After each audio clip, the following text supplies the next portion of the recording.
le Président, M. Roger Kuckerman, permettez-moi une première question. Depuis un an, il y a un réchauffement certain des relations franco-israéliennes. De quelle manière, M. le Président Kuckerman, le CRIF est-il responsable de ces améliorations?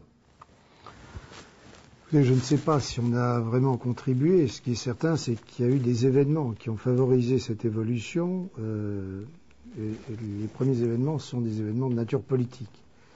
Il y a eu tout d'abord le départ de Yasser Arafat de la scène politique et son remplacement par Mahmoud Abbas, un homme de dialogue.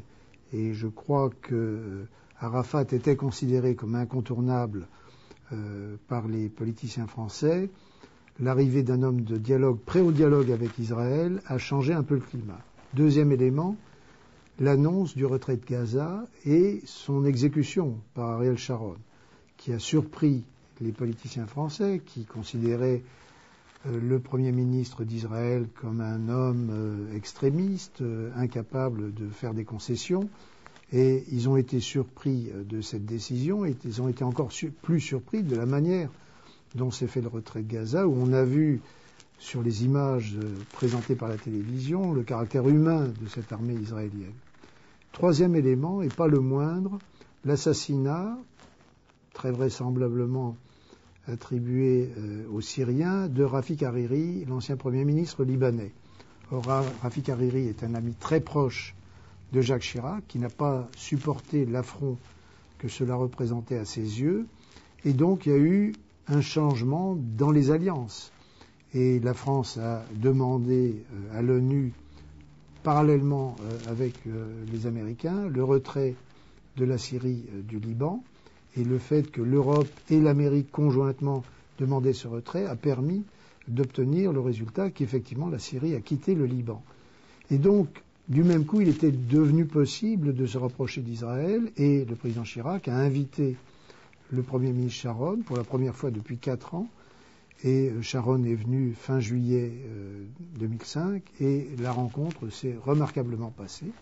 Et donc depuis, on assiste incontestablement à un très grand réchauffement des relations entre la France et Israël, confirmé encore par la création d'une fondation France-Israël destinée à favoriser la compréhension entre Israéliens et Français. Donc on est dans une euphorie. Alors est-ce que le CRIF a pu jouer un rôle? Nous avons en tout cas essayé, nous avons participé à l'envoi de nombreux journalistes français en Israël pour que l'opinion française comprenne quels étaient les problèmes d'Israël, ses problèmes de sécurité, cette volonté de faire la paix avec ses voisins et ses difficultés. Et je crois que nous avons pu faire comprendre, en tout cas à certains politiciens français, quelle était la situation réelle. Mais je crois que c'est surtout les événements politiques qui ont permis l'évolution. Sachez qu'à Jérusalem, on pense que votre travail a également formidablement œuvré pour cette amélioration des relations.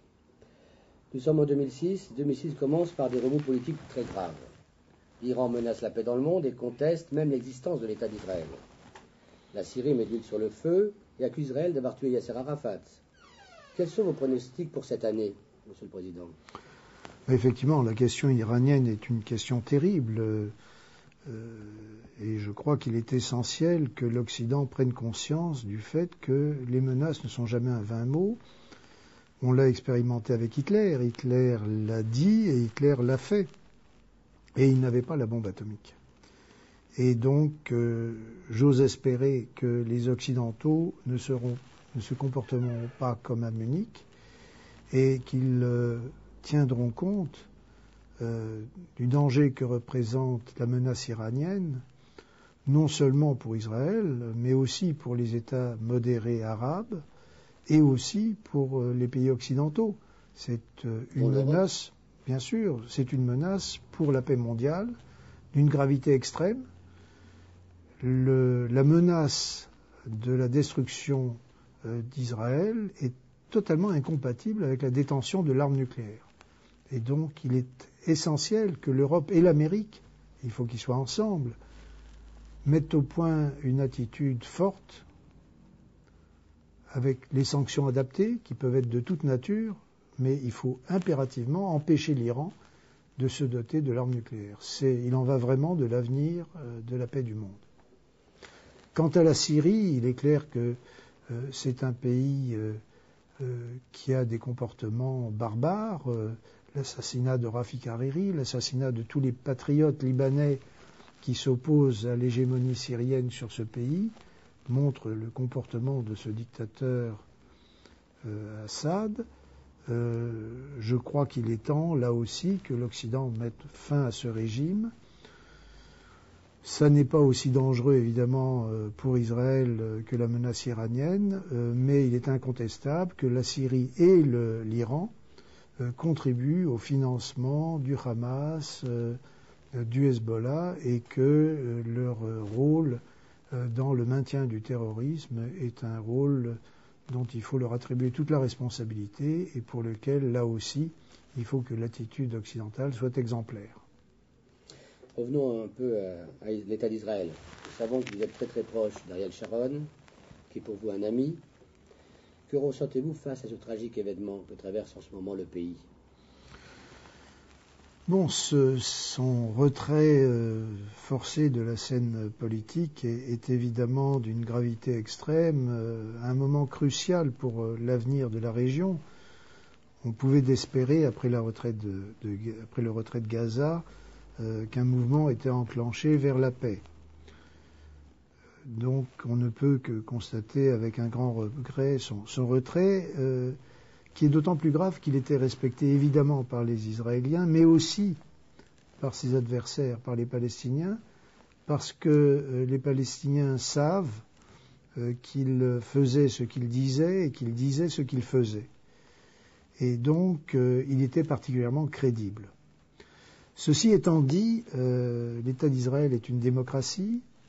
Elle a, dans le passé, sur un peu plus de 50 ans, été capable de générer des hommes d'État qui ont conduit ce pays au niveau de développement qu'il connaît. On peut citer Ben-Gurion, Begin, Rabin, Sharon et d'autres. Et donc je suis convaincu que ce pays saura trouver de nouveaux dirigeants qui continueront de conduire le pays au développement économique et j'espère à la paix.